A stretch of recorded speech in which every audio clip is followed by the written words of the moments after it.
Sasha's talking, guys. Okay. Mac Ops.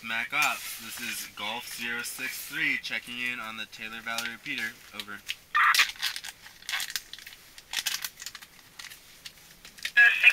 you're loud and clear. Good evening. Good evening to you. I just wanted to let you know we have 5 souls here and we're all doing well. Over. Lake Joyce, Mac Ops, I copy. Everybody's well at camp. Thanks for the check-in. We appreciate that. And let's see. Would you like me to take a look at the helo schedule? And if so, it will have to be later. It hasn't come in yet. Over. Okay, I guess we'll have to check in with you later about that. Everyone, this is Lucy Coleman. I'm a polar check teacher and I'm embedded with a team of scientists here in Antarctica. We're at Lake Joyce in the dry valleys of Antarctica, and I just wanted to show you a little bit about our camp and how it's set up. So if you look around, we've got individual tents for each of the 7 people who will be at this site. They're pretty small. They fit about 2 people each, but we just have 1 person in each one. They're all facing the same direction so that we can get in and out of the doors with the wind kind of coming from the opposite side of the tent, which is nice because it gets pretty windy here sometimes.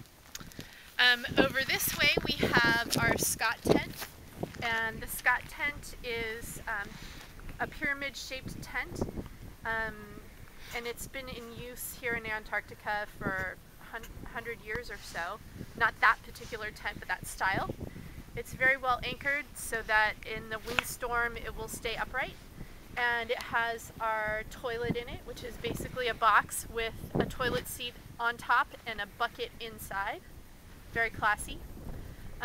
Outside the Scott tent we have those big black barrels, and that's for our gray water. So we need to collect all of our wastewater and put them in those black barrels so that it can be helicoptered out of here with us. Because the environment here looks really, really harsh, but it's actually pretty fragile, and if we were to release a lot of wastewater in here, it would be an influx of nutrients to this area that is really unnatural. Behind me here we have our endurance tent, and I kind of think it looks a little bit like a circus tent. It's got a lot of lines coming off it to protect it from blowing away in the wind. We have behind the endurance tent over here a few 300-pound propane tanks, and that's running a couple of things inside the tent that I'll share with you in a moment.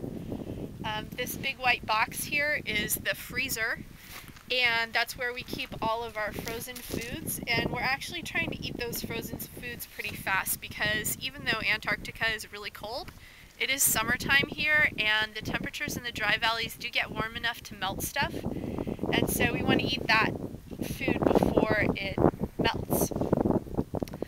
Next to the white box here, we've got our communications antennas that are connected to our communications devices inside the tent. And around the front of the tent here, we have a couple of different solar panel systems. There's one over here, and this charges our radios and our satellite phones. And then we have another solar power installation over here that powers our laptops mostly.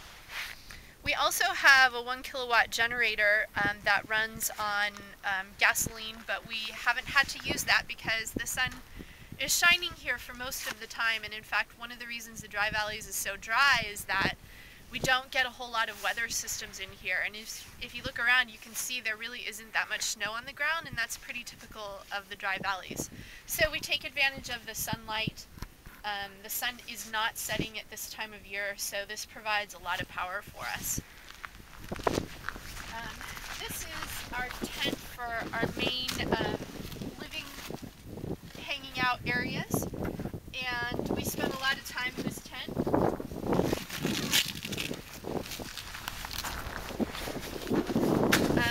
We also have a lot going on in this tent in terms of stuff. At this end of the tent over here, we have chairs for everybody to sit and have meals and hang out and debrief at the end of the day. Each of us has some sort of bag for all of our utensils.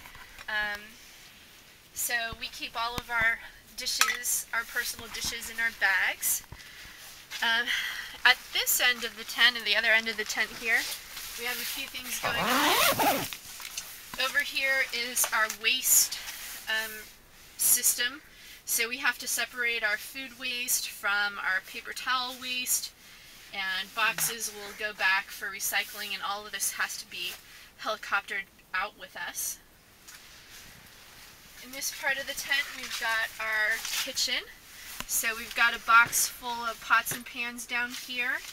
We've got our box full of cereals and breakfast foods. We prepare meals here.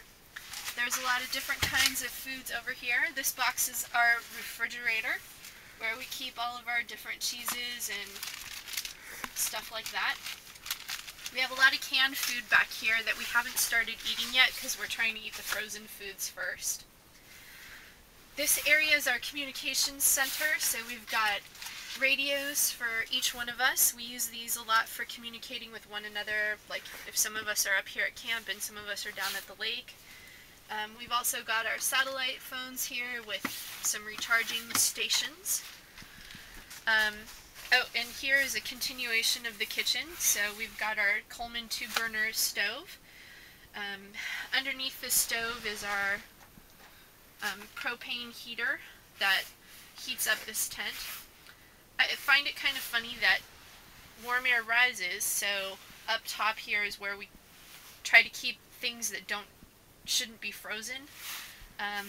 If you leave stuff on the bottom of the tent, it is more likely to be frozen. We've got our water cooler here, which is filled with lake water that we towed up from the lake for drinking and washing dishes. Washing dishes is a little bit of a challenge here because we need to, once again, collect our wastewater and take it out with us. As you can imagine, things get a little bit funky as our weeks here progress. Am I missing anything? I think that's the endurance tent. Yeah, I think that's the endurance tent. I'll show you more about Lake Joyce a little bit more in the video that I'm creating here, and thanks for watching.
You turned off your camera, is that what he said? No, he said he shut this one off with his hammering. The hammer of Sasha releases avalanches in Antarctica. Look at that go. That was a loud one. Yeah. Yeah. Wow.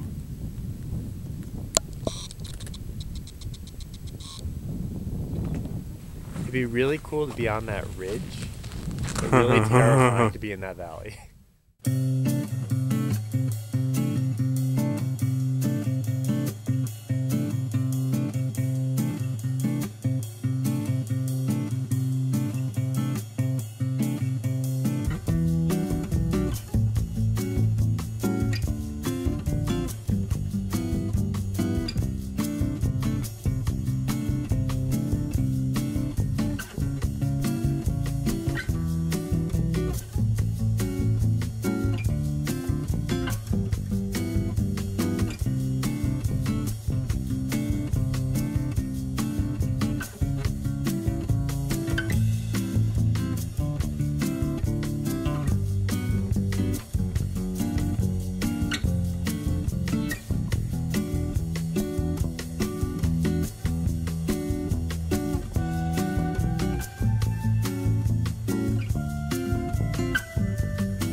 Ah.